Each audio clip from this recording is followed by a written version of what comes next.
Good morning, everyone. How's everyone doing? Good time at the SIIA conference so far? Yeah? Happy? I know, I'm the last thing between you and lunch, right? So we're ready to move, ready to get this thing going. If there's stragglers coming in, that's fine. We are filming, but I'm not on a mic, so if you can't hear me, just wave at me. I'll get louder. It's no problem. I usually can project to the back of a room without any problem. My name is Lisa Harrington, and today we're going to talk about leadership and inspiring trust and how that works. In my opinion, after 33 years of doing this, I'm with IRMI.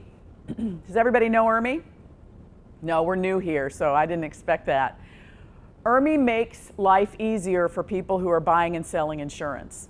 That's really the bottom line about what we do. We have technical manuals, and we do conferences, and we have newsletters and community stuff on social media, all those things that will help someone who's buying or selling insurance in the property and casualty space easier and more accurate and more reliable. Now, we don't do anything with health insurance. I get that question a lot. We're not in that space, and right now I'm kind of glad about that. So that's good. So I wanted you to know about my story about IRMI a little bit because it connects tightly to this leadership concept that I want to share with you today. It was practically inevitable that I end up at IRMI. I know Jack knows why. Jack's my boss. He's CEO of IRMI. Their logo has an owl in it, which everybody knows the wise old owl, right? That's kind of the motto of an owl, is that they're wise, or how we think about it in the Western world. It's not so much on the East, but we won't talk about that. At IRMI, this little squeezy guy, we call him Squirmy, we give him away when we're at our conferences, this tchotchke. We use that on everything. And for my whole life, I have been a collector of owl trinkets. You see my pin here, I've got pictures, I've got sculptures, I've got little things in my house. I don't know, Jack, how many do I have? Couple, 3 dozen maybe, at least? Uncountable, he says, okay. When I got the call to come to IRMI, I had known IRMI for a long time, bought their products, been in the insurance business a long time, and I loved it. But the reason I collect owls is different than the reason IRMI uses it as a logo. My grandmother used to tell me a poem that I think fits our conversation today.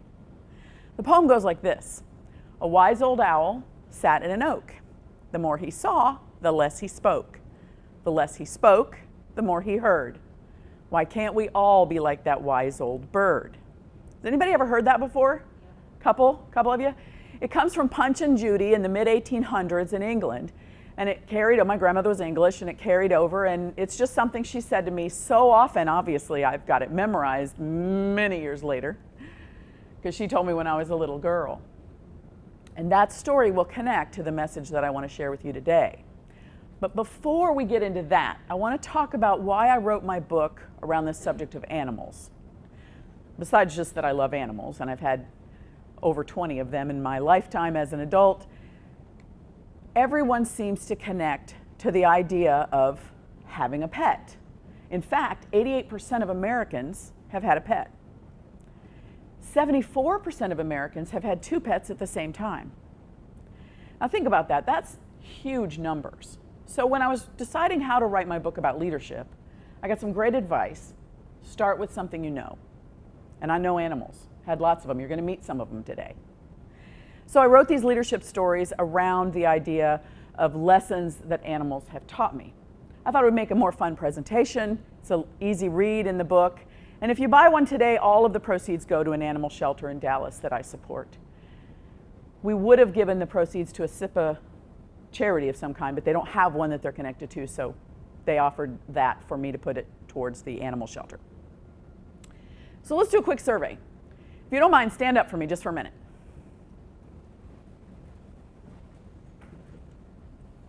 It's a small room, so this will be easy to tell right away. How many of you have ever owned 2 pets at the same time? Please sit down. How many of you have ever owned 1 pet? Please sit down.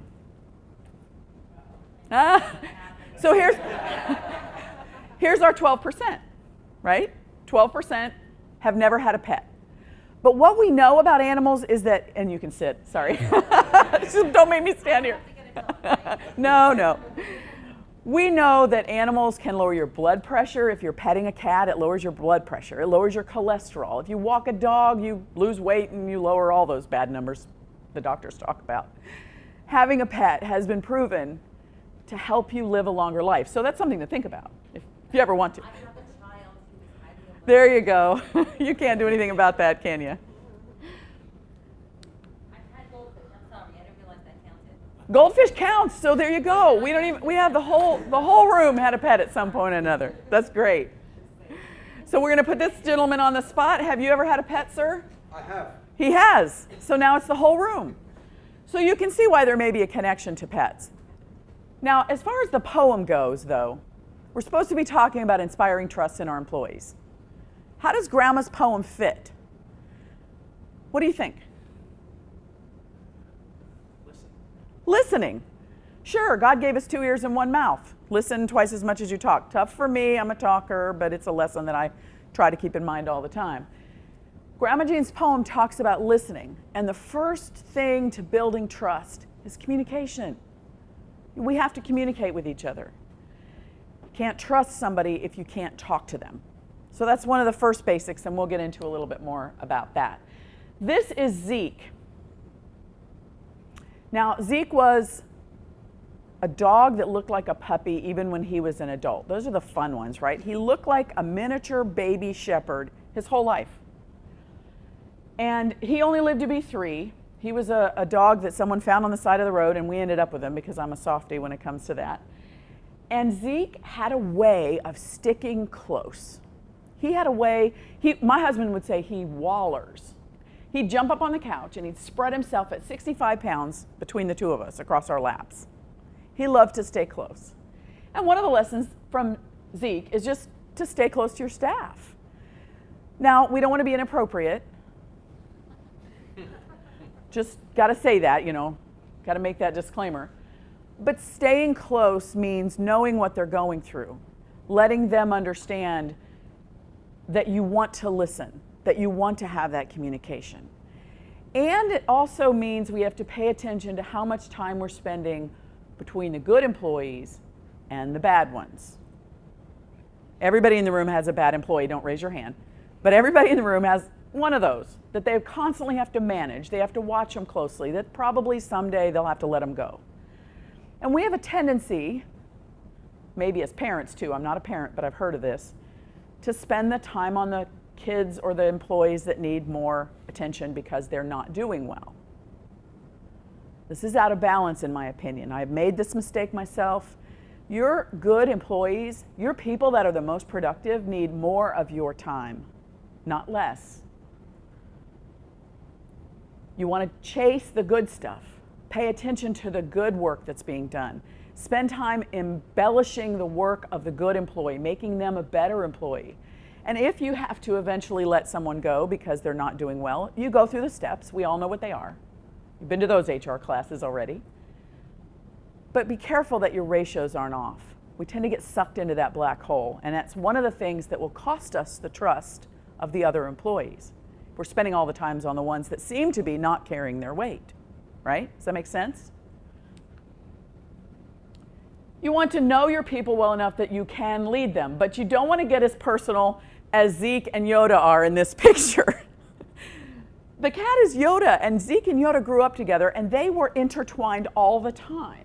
This is not an example of how you should be with your employees. However, you have to know them well enough to lead them the way they need to be led. I call this the chameleon syndrome. Every employee doesn't need the same thing. Some employees need more attention personally, some are scared when you walk in the room, some want more emails, some want you to talk to them more, some need direction, and some just need to know what the goal is. I think knowing them well enough to know that helps us to lead them, and that makes them trust us more. And we have to stay off the pedestal. One of the things that Zeke did was keep my husband and I grounded. He'd jump up on the couch and stretch out and just wanted to be next to us all the time, and it wasn't anything but just wanting to be with us. Well, sometimes as bosses, we can seem a little distant to our people. Have you ever had an employee that was kind of afraid to talk to you because you're the big boss? That happens. And I have another story that I love to tell about the way this manifests itself even in children and somehow even as kids we learn this, that some people are on a pedestal. We had a church mission trip to Guatemala. This goes back 20 years now for me, but I wasn't there, but the kids at our church went, and they came back and they had this dinner, and they made the native foods that they'd learned to eat while they were away, and they got up at the microphone, and one by one, these young kids, usually between 12 and 15, were at the microphone telling us what it was they learned on their mission trip. And they did all the usual things that you expect. You know, we learned to be grateful for clean water, and those things. But the last young lady that got up to the microphone said, "I learned that the pastor is a person." Now, are we not people to our employees? Have we ever taken such a strong role about something that they feel like we're so high up they can't reach us? Trust is built when there's a relationship, and if you're up on a pedestal, which probably none of you are, I've got to know some of you this week, and probably that's not the case, but sometimes we get there and we don't mean to. Sometimes we're so busy and we're rushing around and they don't think they can get hold of us. So staying close also means staying down with them, working in the trenches. Things like getting caught in the kitchen making coffee one morning, or helping stuff envelopes, which I know Jack's done plenty for our conferences. The idea of being with them in the tasks and staying off that pedestal helps them to connect with you as a human being. And when we connect as humans, we connect as employees and employers. The 5 T's are something that I came up with a couple of years ago. It's actually not in the book at all, but this relates back to consequences and my dog, Abigail. So Abigail was kind of an accident in our house. We didn't mean to go get Abigail, but what happened was the mama and daddy birds died, so we grabbed the nest out of the eaves of our porch. We take the nest of baby birds, and we go to the shelter, the only vet in the area that's open on a Sunday morning that could take them and get them to the wildlife care place, whatever that was. And we see that there's lots of stray dogs in the back that need homes. Oh, let's just stroll through. Right? Famous last words. We'll just look. Well, we got Abigail, and Abigail was abused. You could tell. Her demeanor was such that she was very shy and very scared. And so we had to teach her to go up and down the stairs at our house. We'd carry her up and down the stairs to our house. And we would say, "It's okay, Abigail, it's okay." And she learned to go up and down the stairs on her own. Now this is an odd comparison, but if you think about it, what would have happened if we had fallen down the stairs while carrying that dog? Unintended consequence of her thinking stairs are still bad. She would have still been terrified of the stairs. Sometimes, as bosses, we can accidentally push someone away or frighten them. In fact, I had a boss at the agency that I worked at in Central Florida who always walked in the front door, went and greeted everyone. There was 60 of us, but he would at least blow through every department every morning, say hello to everyone. Well, one week he didn't do that. And then the next week he didn't do that. He went in the back door. What do you think happened with the staff? Yeah. It's like, what's going on? Is something wrong? Are we selling the agency? Is there a problem? Is Sam leaving us? So I was the operations manager at the time, and I'm hearing this from the 9 managers that I managed, and I said, hold on, let me go find out what's going on, because I think everything's fine. I think I'd know if there was anything going on. Went up to talk to Sam. I said, hey, everything okay? Sure, why? Well, you're using the back door these days an awful lot. You should never do that. Oh, well, I'm rearranging my office. I'm moving boxes. I'm coming up the back stairs because it's closer to the car. So what's the unintended consequence there? Panic in the ranks. What's going on at the office? And it taught me the lesson a long time ago. If there's a vacuum, people will fill it. We have a newsletter at ERMI that we use because we want them to know what's going on so nobody feels like they have to make up the story because they don't know the truth. Doesn't that happen all the time? Even the news, that's happening these days, isn't it? So that unintended consequence sometimes hits us in a direction we don't even think about. So what are you doing that you might accidentally be pushing someone away or costing the trust of your people? Then the 5 T's is just the way I remember how to do all the steps. You've got to talk and communicate, which we've discussed. You have to trust each other. Trust is a two-way street. If you don't trust your people, why should they trust you? You ever had that situation? You could just feel the gap getting bigger and bigger between you and an employee because you're not trusting them, something went wrong, and then all of a sudden they're going away from you a little more.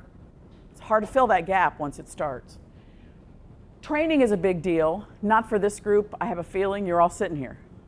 But in a lot of organizations where I used to be a consultant, I'd go in and help agencies. Insurance agencies. I know in this group an agency usually means an ad agency. Insurance agencies, I'd go in and train them, and they wouldn't have any plan for onboarding an employee. There would be no orientation. There would be no plan for how they were going to learn. It's an old joke in the insurance industry that if you were going to train a salesperson, you had to get them a desk and a phone book. Make some calls, sell some insurance. So training is important. It needs to be just as important to you. And often when the budgets are being cut, what's the first thing people cut? Training and education. You live it because you do training for a living, right? So you know that story. I've had employees not appreciate the idea of having their work tracked. We were having this conversation last night on the way to dinner. You know, with a remote employee situation getting bigger and bigger, more and more people are working outside the office. You know, you have to track something to know whether or not they're getting their job done, or are they just sitting home drinking coffee in their bunny slippers, right? So some positions are harder than others to put a tracking mechanism on. It's harder to know if somebody's doing their research all day or they just playing on the internet. But you got to come up with something. Because if you're not tracking what they do, the message that might be heard is that it's not important. If we're not watching what you do, if we don't care enough about the job you do to have some sort of reporting system or some kind of tracking, they may feel like it's not so important. Now maybe it's very light, maybe it's informal, maybe it's just a quick check-in once a week, maybe it's something really detailed. Salespeople, it's easy. You know, are you selling or aren't you? But come up with something and express to the employee that it's not about lack of trust. It's in fact that your job is so important it needs to be tracked. Because I have had that complaint. Well, you must not trust me if you're going to track my work. Anybody else heard that? Why do I have to report to you? Why all of a sudden do I have to report to you? I never used to have to report to you. Well, you know, what you're doing is just so important that we need to keep track of it. And then thanking them. I left a job once, not because of this comment, but you can imagine why. Because this boss said, well, you still have your job. What should I thank you for? I'm giving you a paycheck. Why should I say thanks? Because it's common courtesy? Thanking an employee for the small things is something we actually do as a group at IRMI. Our executives will tell each other when someone's done something amazing. Hey, go pat them on the back for me, would you? Go walk by their office and say, great job on such and such. Getting more than one or two of the bosses or executives to go in and say something to an employee does worlds of good for them. Wow, somebody noticed. Half the battle is getting that notice, feeling like you're appreciated. It's very important to most human psyches. And no matter what we say about data, which I'm all for, and no matter what we say about technology, which I love, I was an early adopter of the PDA. Remember those big black bricks we used to carry around that had our contacts and I love that stuff, and I'm always an early adopter of those things. But the fact of the matter is, we are still dealing with human beings. And we seem to study the human nature less and less. And data and technology more and more. We're spending more money on tech, we're spending more money on acquiring data, and all of that's important. But we can't leave this concept of the very fact that we are still humans. And you know what? We're not going to evolve that much in our own lifetimes. Evolution comes in thousands of years, not thousands of days or weeks. So I wrote, part of the reason I wrote the book is to keep people connected to that concept that human beings are still human beings. And no matter how much we try to automate things, we're either selling to a human being or we're managing one. And that's going to be important. It's going to stay important to us. On that note, this is Lucy. And I apologize for the fuzzy pictures. There's a couple that are really fuzzy on the slides because I'm of the generation who didn't always have an iPhone. Didn't always have the high-tech cameras. That was probably a Polaroid, the one on the left where Yoda's crawling over the fence. We have an obligation to nurture. We have an obligation to grow our employees, to make them better. But right now, everybody's talking about generations. And as much as I appreciate that, and as much as I value this whole idea of, you know, we call her Zooming Zoe, who's the Generation Z that we really all should be talking about right now. And then there's the millennials, which we kind of need to stop talking about, in my opinion. And there's the boomers and the X's. And I get all that. I do. I appreciate it. We're working on it at IRMI. But you know what? Nurture goes to every generation. And I think Maslow had it right. And I think there are times when people who are in your organization are going through something at home that drops them to the bottom of the pyramid again. And if we're not close enough, if we're not talking, if they don't trust us to say, hey boss, I'm going through a divorce, it's going to get messy for a while. Or my mom just died, or my brother just died, or my sister is going to jail, or whatever's happening. You know, they may be dropping in one of those categories of Maslow, and we may not know it. And everyone, no matter what generation they're in, no matter how old they are, no matter how important they are to your company, everybody goes through this. And Maslow made it really clear that you slide up and down this scale. I'd like to sort of resurrect this Maslow idea again. And maybe we put it in the context of generations, or maybe we don't, but that nurture that we can do for people when they're having other issues is important. These three cats, by the way, the one on the back, that her back is to you, that's Lucy. That's the one who had 11 kittens. Talk about nurturing. That mama did nothing but nurture those babies day in and day out for weeks and weeks. In fact, I had to bring a little syringe full of warm milk sometimes and feed a couple of them because they were really, really starving. And one picture I don't have that I wish I did was all 11 kittens crawling up, hanging off my jeans and my sweatshirts, wanting that milk, boy. They wanted that milk. Nurturing is something every creature alive needs. Everybody needs to be nurtured. And when we get lost in generations and we get lost in ages, that's a stereotype. To be careful. Women and men, whether they're the janitor or whether they're the CEO, that's the life that they live, and that you have to live it with them. And they need to trust you to tell you when something's going on. Simple, basic kindness. I have some articles that I've written over time, and they've been published in various places. And the most remarks I get, the most positive remarks I get, especially, are the article that I did on kindness. The simple idea of kindness in the workplace. Thinking past the numbers and thinking past the money and thinking past whether or not, you know, the job got done. How about be nice about how you ask it? I get comments so much on it that I decided to add it to the slide. And it's discussed in some detail in Simon Sinek's latest book. Everybody know who that is? Start with Why guy, remember? He has a new one called Leaders Eat Last. That's how it is in the military. The leaders of the troops eat last. They make sure their troops are fed. It's how it is for cowboys. You know this? A cowboy doesn't eat until he's taken care of his horse, got the saddle off, fed the horse, watered the horse, brushed the horse, then he goes and eats. Why? Why would we behave that way? What do you think?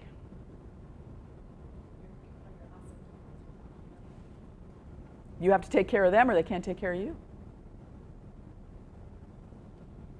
So safety is a whole chapter in his book. How are you making your employees feel safe? What can we do to make sure they understand that they're safe at your company?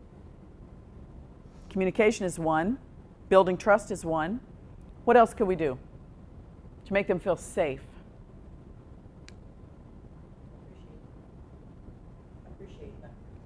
appreciate them, show that they're valued, right? How about sharing the details about the future of the company? Where are we going to be in 5 years? Just in concept. We know things change really fast. Anything that makes them feel safer allows them to be more fearless. And right now, fearlessness is critical. The crazy stuff we're having to do in technology, pulling the data, trying something, A/B testing, it's not the same old world it was before. We don't have, our newsletter, our magazine, our publications. We're having to take that content and put it out there 100 different ways. Well, you got to be pretty fearless to do that. So if they have trust and if they feel safe, they can be fearless like my little 8-inch cockatiel who explored my house like Napoleon, that was his name. He went all over the house. He'd go down that ladder. He went into rooms after we moved into the house we were in. He would walk into a room and he didn't know what was in there. He just went. He was fearless. That's why we named him that way. We need our people to be fearless in this brave new world we live in today. Help them feel safe. Help them to know that there can't be a culture of if you make a mistake, you're in trouble. Because we have to make a lot of mistakes to figure out what's going to work, especially today. And so the idea of being safe enough to try something and make a mistake within certain parameters, of course. But if every time they make a small mistake they get yelled at, what's going to happen? They're going to withdraw, they're going to back up, and they can't be fearless, so they can't move forward. Plus, making mistakes, trying new things, keeps our brains juiced. One of the things that we're learning about the way the brain works is that you have to use it or you'll lose it. So if you have someone who is always doing the same thing, that part of their brain is going to be like if you lifted weights on your left arm only. Nice, muscular, firm, toned, strong. What if you never lifted with the other hand? It's a noodle. Can't lift anything. Well, one of the ways to keep the left-right brain exercise is to get people out of their comfort zone and allow them to do training on things that aren't even related to their job. So for example, when I was leading sales trainings and led salespeople, I would have them take acting classes. I would have them take speech classes. I would have them do things that got them out of their comfort zone and learned how to think on their feet. I would ask salespeople to join the gardening club or the auto club because it's something fun for them that's different. And by the way, they may run into a customer or two. You never know. I know the gasp is typed up there on purpose. We're spending money on things that don't directly relate. Well, you can be cynical, but if the brain is working creatively, it's working creatively. It doesn't stop working because they walk through the door. So you may get a creative solution out of somebody, and we're practicing what we preach at ERMI. We have a subscription to lynda.com, and we have told all of our employees that if they want to go take an underwater photography class or a class on how to fix their car or whatever, it's okay, it's part of the subscription. It's actually not costing us a bunch more money, and they're able to keep those juices fired on both sides of their brain. Now you can study brain science. We don't have nearly enough time to get into that today, but I have been a casual observer and student of brain science for a long time. And the more we learn, the more fascinating it is about being well-rounded. And if you are trusting your employees to take that time, take a long lunch and do the acting class or go sing in a choir, take the long lunch and do that. We're trusting you. We trust you, you'll make it up and you'll get your job done. What happens? Now they trust you, right? It's about that human emotion. Also, we have to accept that everybody doesn't want what we want. Believe it or not, everybody doesn't want to be rewarded the same way you do. You may have a single mother who would just love time to go to a movie. Could I just have an hour while the babysitter's still at the house? Let me go home a little early. People need different things. There's pretty positive proof of this based in a big cosmetics company that is based in Dallas, who rewards their people with pink cars or jewelry or suitcases or tiaras, all kinds of crazy things that are beyond just cash, beyond just a paycheck or commission. People are inspired and motivated by different things. And so if you ask, just ask, what reward would motivate you? What do you want? And maybe it's something you can give them that would cost you less than what you were thinking or what you would want as the boss. That's acceptance. And then this idea of staying neutral. First of all, allowing for the differences, allowing someone to come up with a solution that's different than the one you might have employed, as long as it works. Let them do it. They'll trust you, you'll trust them. Because you're saying to them, I want you to be creative. I'm okay with this. And in a group setting, allow them to speak first, which is something that Jack taught me. Let the people in the room speak first. Because they may be afraid to say something that's different than the opinion you just expressed. And you may miss a great opportunity. So if you're in a meeting and it's supposed to be brainstorming, but you're the one doing all the talking, how much brainstorming you're really going to get? And you know what? That's okay. If it's not going to be brainstorming, and if you want to just have a meeting and tell everybody what you want them to do, that's fine. But don't call it brainstorming, because that'll break trust. So be genuine. If this is a case where you don't want their opinion because it's too important and you got to move too fast and you have a solution, that's okay, that happens. Just don't call it something that it's not. Let them express their opinion first, if you can. Oops.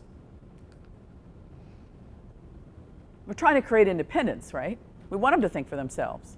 We want to be able to go on a 3-week vacation and not worry about the office, or be at a SIIA conference and not worry about the office. If they have to call you for every little thing, either they don't have the aptitude to do it, or you haven't released them to do it. You haven't allowed them the freedom to say, I'm going to make these decisions while the boss is gone because I know the end goal. I know the vision. I know where we need to be. We have something at ERMI called the decision tree. And it's a graphic that's on the wall. And there's a cutaway of the roots. And then you see the tree above and the branches and the leaves. And everything about the roots really needs to come to the executive committee. We encourage people, if it's that big of a decision, that it's affecting the foundation of our company, that's a root decision, we call it, and we need you to come to the executive committee and let us help you make those decisions. If it's in the trunk of the tree, something big but not foundational, at least go to your own exec. Talk to that person who's over your area, and they'll decide if it needs to come back to the bigger group of executives. And then if it's in the branches, it's a management decision. Somebody in management, a director, somebody needs to talk to you about it. And if it's a leaf, well, it's a leaf. That's yours. Do it. And then the bottom of the company all the way to the top, we know where the decisions live based on what happens. And it's a great analogy. It's worked several times. I've had people come to me and say, hey, I think this is a trunk thing. I need to talk to you about it. We're using that language sometimes in the building now. This is a leaf, right? I can go do this? Yeah, it's a leaf. Go do it. So it helps people to understand the difference. Now, there's probably a million other analogies you guys could come up with, but we have used that one and it works. The other one I like that's old as the hills, 1970s, Who's Got the Monkey by Harvard Business Review. If you haven't read it, it's absolutely, in my opinion, required reading. It's just fabulous. Employees don't learn anything if they come to you with problems and you say, okay, I'll fix that. Make them come to you with solutions. Lots of them. Bring me 3 solutions to every problem. And I'll help you decide which one possibly, but come with a recommendation. Because otherwise you end up with all the monkeys on your back. And you're all weighed down and you can't get anything done. And you don't create that independence. You know, Kendall was my first horse. I only ever had 2. And I thought she wanted what I wanted. I thought since I wanted to ride more, she wanted to be ridden more. She wanted more activity. And twice in the, 15 years I had her, I gave her away. I gave her to another family once who had children, and I thought they'd ride her more and she'd be happy. Didn't work, they brought her back. Came to Texas, gave her to one of those places that's for disabled children to get on the back of a horse so they can learn to use their bodies better and things. She lost 100 pounds, they brought her back. She just wanted to be home. She didn't care if we were riding or not riding. She wanted to be with me and Gabby and my husband and our family. She was so attached to my dogs, that's why that picture's there, that she would curl up her knees underneath her, which is very unusual for a horse to do that, to lay down even. She got so used to the dogs being around, she started acting like one. It was really funny. That's one of those cases where I learned that lesson of, she doesn't want what I want. Let's give her what she wants, not what I want, and I still got great results. Hiring well and having lots of perspectives is something that's very important. You can use all kinds of tools and systems to figure out, who to hire for which job and what training to do. If everybody thinks like you, then everybody thinks like you. You don't have that diversity of thought that we need these days.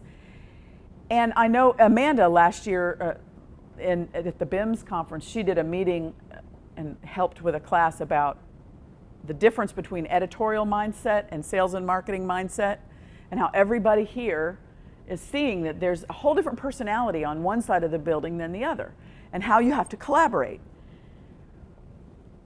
That's a good thing. That's not a bad thing. It's not something to be afraid of, which is part of what her message was. If everyone is like you, then everyone is like you. You don't have the creativity. So hiring well and having lots of perspectives in the building is a wonderful way to get the creativity out of the employees, and trust that the people who don't think like you still have great solutions. I believe that because we are human, if we create better citizens, better people, we will create better humans. And then we will have better employees. Because the person that comes to work for you every day is the whole person every day. I used to do disc profiles, hundreds and hundreds of them, when I was training in sales. And people would say, well, I'm different at work than I am at home. And I would say, well, okay, your behavior may be different at work than it is at home. And I respect that. There is some things you shouldn't do at work that you do at home. But if you are a different person at work than you are at home, the name for that is schizophrenia, and I can't help you. That's not me. And I know that's not what you mean, and we would talk through it, and they would laugh just like you did. And I would say, if you're coming to work as yourself, which you should be, then you're more comfortable and you're more productive. And that safe environment, that feeling of trust, that understanding that management gets it, is what makes people relax. And when people are relaxed, they simply produce better. You will make more money. Now, this has nothing to do with trust, but it's a poem I just love.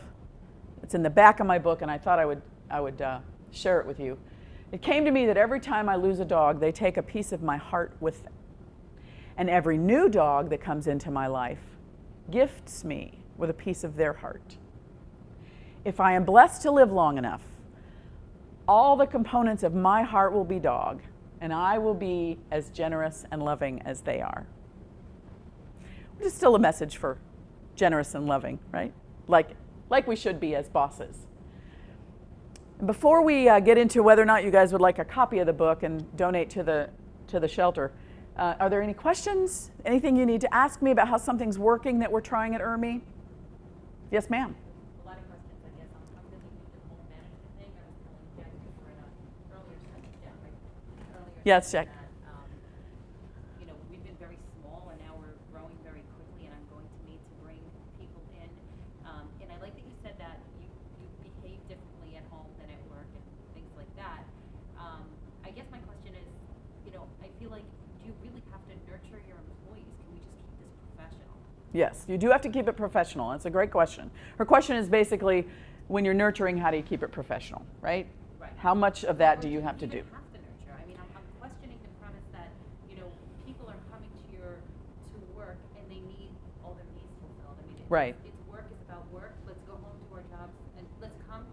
Right. and then go home. I'm not, even though it's interesting because our office is going to be in a home. Because I really do want I like what you said about the comfort level, people more productive. Rather than rent office space, we live in an area where you can buy a house very inexpensively. It's a small house. That's where we're starting, and we'll see where it goes from there. So you're trying to decide about nurturing at all? Do we even have to nurture? Right. Yes, you absolutely do. Is that my job as an employer now? With everything else I have on my plate, I have to worry about these people like they're my kids. Yes, you do. Yes, you do. And the reason is not that you should be, again, so far into their lives that you're running their home life. That's not the idea. But acknowledging that they need some nurture, acknowledging that they are humans who get into trouble at home and they bring it with them to work, whether they mean to or not or want to or not, that emotional state that they may be in can affect their productivity. And so the more you can help them at least manage that, whatever that thing is that they're dealing with at home, let them get it off their chest. Let them tell you about it. Well, Let them talk to you? well, one of the things that I always say is the more you will tell them about yourself, the more they'll tell you about themselves. So find that right balance where you're comfortable. Like when my mom was real sick, I'd mention it occasionally. So then when somebody else had an issue in a family with a mother that was sick, they were able to talk to me about it, and I could say, okay, that might be not be the best time to throw something brand new at this employee. Okay. Maybe I let that assignment go somewhere else this time. You just need to be sensitive. You need to be aware of it. And you also need to realize that some of your judgments about that person may be, oh, they're doing such a bad job this week. Well, that should at least trigger the thought, what's going on? This is not like this normal behavior of this person. There may be something you can't control or fix. But if you just acknowledge it, you can adjust your behavior towards them. So we're not just creating a whole group therapy kindergarten. Oh gosh, no. I don't even want you to get into therapy or group therapy or kindergarten. In fact, I say all the time to my folks, this is not high school. Get over it. Right, yeah, right. Yeah. I'm sorry you don't like each other, but you're still going to have to work together. But there's a balance, and there's an understanding that some of those deep-seated Maslow type sliding back down the scale things, you got to deal with it, or they will take up everybody else's time trying to get it dealt with. Yes, sir. Right, yeah, it's a comment really. So I've been reflecting on what you were saying. And we,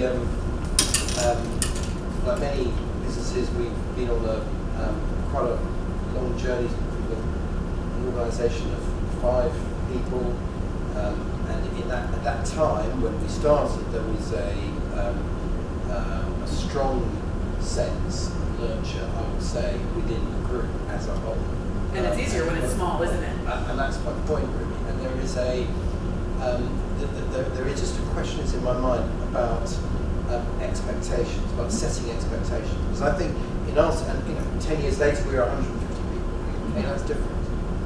And when we were one of the things I noticed that probably up until about 25 people, there was a very common sense of between those people how other people in the organisation should treat each other, what was expected in terms of behaviour. Mm-hmm. And many of those people stayed in the business for a very long time, and they were sort of advocates for that, and they had that, they carried that with them. Mm-hmm. But what we eventually, I think, had to come to terms with was the fact that those people had a commitment to a sort of a way of behaving to each other that was not reasonable to expect of everybody. Right. And actually some people just wanted to come to work and do their job and go home, and didn't want to have the sort of that sense, such a strong sense of common purpose, or such a strong sense of investment, or to be invested in. Right. So there was a kind of and actually we're still, I think we had to work that out. There were different degrees of sort of distance, that were appropriate at different times, because you couldn't just assume if you were bringing on a middle manager who was responsible for 20 people that they were going to act in the way that you acted when there were just 20 people in the organisation. Well, that goes back to respecting that everyone has different needs. That's right. So there may be some people who will never tell you their personal stuff, That's right. and you shouldn't push them to. Yeah. But you have to be aware that even that person who doesn't want to talk about it may have an issue that is affecting their work, and you have to at least acknowledge it. Now, the other piece is when you get that big, now you're in little groups, right? That's You right. have managers who manage people. Different cultures, potentially. the U.S. military uses 5 to 7. There's no more than 5 to 7 under any superior.